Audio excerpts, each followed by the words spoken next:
week I wanted to show you my heated propagating sand bed. This has been something that has changed my life as a flower farmer, meaning that I can start my season a bit earlier. In Scotland, it only really gets warm enough to start growing seeds properly in April, sometimes late March if we're lucky. But this heated sand bed will let me start my seeds in February or March, which is brilliant. It's a great DIY job, you just need a few simple tools, and if you keep watching, we'll show you how we did it. To make your heated propagating bed, you're going to need a wooden bed or some timber to make one. You will need some heavy duty polythene sheeting that you can get from a builder's merchant or online to line your bed. You will need some sand to fill it up with, and this can be horticultural or sharp sand. You will need to buy a soil warming cable and a thermostat to go with it. You can find these from lots of garden shops online. We got ours from eBay. You will need some staple guns and staples or a hammer and small nails to attach your polythene sheeting to the sides of your wooden bed, but this is optional. And you will need a drill and a screwdriver for attaching the thermostat to the wooden bed. The first part of the project is getting the wooden bed ready. It doesn't matter what size of bed it is, just whatever suits you for the number of seed trays that you want to put on it. And it can be raised like ours off the ground, or it can be lying on your greenhouse shelving. It again doesn't matter. The most important thing is how deep the sides are, because you're going to need to put 4 inches of sand in it later on, so your bed's going to need to be able to accommodate this. It's also important to make sure that your bench is going to be strong enough to withhold the weight of the damp sand that's going to be in it. So if you're making your own bed, this might be a consideration with the type of materials that you use. Once you've got a wooden bed ready for using as a propagator, the next thing to do is to add some heavy duty polythene sheeting to it.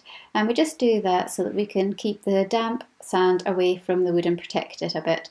We got our heavy duty polythene sheeting from our local builder's merchant, and you can easily buy it online as well. And to attach it to the sides of the bed, we used a staple and staple guns, but you could use a hammer and nails as well. Or you don't need to attach it, you can just fold the polythene over the edges of the bed if you prefer. After lining it with the polythene, we next need to add the sand, and it can be any kind of sand. It can be horticultural sand or sharp sand. We used sharp sand in ours, and you're spreading it in a layer to come up to about 2 inches in your bed. Once you've got that first sand layer into your bench, the next stage is to go and attach the thermostat and the probe to the outside of your wooden bench and to make a hole for the probe to go through into the sand. And if we talk through the next picture, I can show you what that looks like. Here's what our thermostat looks like. It's a Parasine variety, but there's lots of different ones out there that you can buy in garden centres or on the internet. And it has a long section at the back, which is the probe, which will go into your sand and determine what temperature it thinks the sand is at. And this is attached to the thermostat, which has a dial on the front of it for you to adjust the temperature that you want the sand to be. To attach the thermostat and probe, we first measured the diameter of the probe to determine what size a drill bit we would need. We then were able to drill the hole through the side of the wooden bed and push the probe through.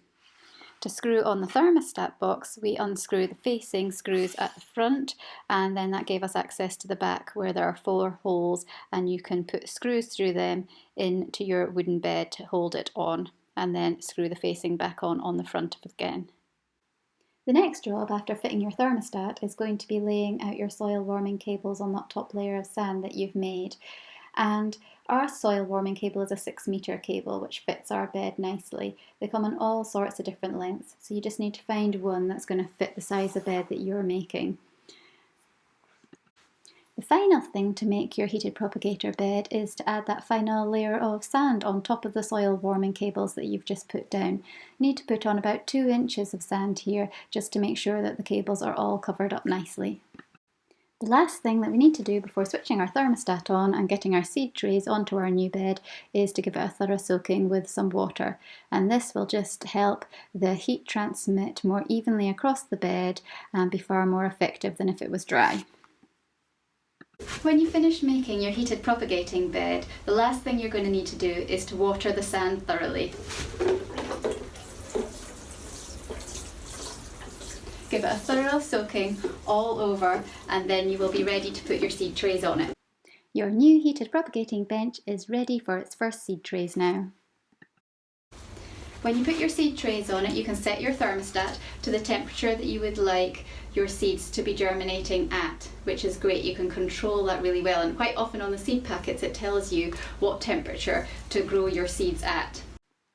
Here's the thermostat up close, and you can see that it's got a little red light on the right hand side, and that will come on when you've switched it on at the plug. And on the left hand side there's the dial, which you switch from 0 round to the temperature that you want your seeds to be germinating at. And you can see here it's just switched to just past 20, it's about 22 degrees that it would be on at just now. Once you've got your thermostat on at the desired temperature, the heat will then start to transmit through the cables, warming the sand up, and then that will then go through to the compost, and it will heat up to the desired temperature for germinating your seeds, and they will come on very readily after that. It's been brilliant for me getting my seeds going, and the whole bed is just that nice even temperature that you can control. My bed's lasted me about 4 years now, and I've had no problems with it at all. Thanks for watching my video today about how to make a heated sand propagator bed. It's definitely something that I couldn't live without as a flower farmer. It has worked brilliantly for me for the last few years. So good luck if you want to try this project at home. Looking forward to the weather getting warmer soon and the growing season really getting started properly. If there's anything that you would like me to cover on videos, it could be just something generally in the garden, or it could be something more specific towards flower farming, please just leave a message in the comments section and hopefully I can put a video together for you in the future. If you'd like to subscribe to my site as well, that would be absolutely fantastic.